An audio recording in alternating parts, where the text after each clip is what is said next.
If you use Sage 50 Cloud Accounts and have set up the integration with Office 365, after installing your update and converting your data, you must refresh your Microsoft Office 365 credentials. To do this, you must be logged into Sage 50 Cloud Accounts with your manager logon.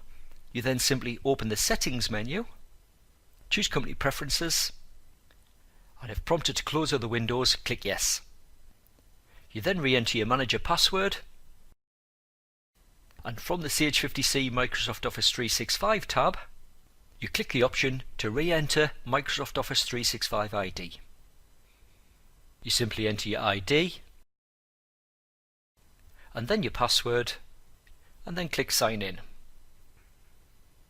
On the permission requests, click the consent box, and then click Accept. After that, it's just a case of waiting for the progress bar to complete.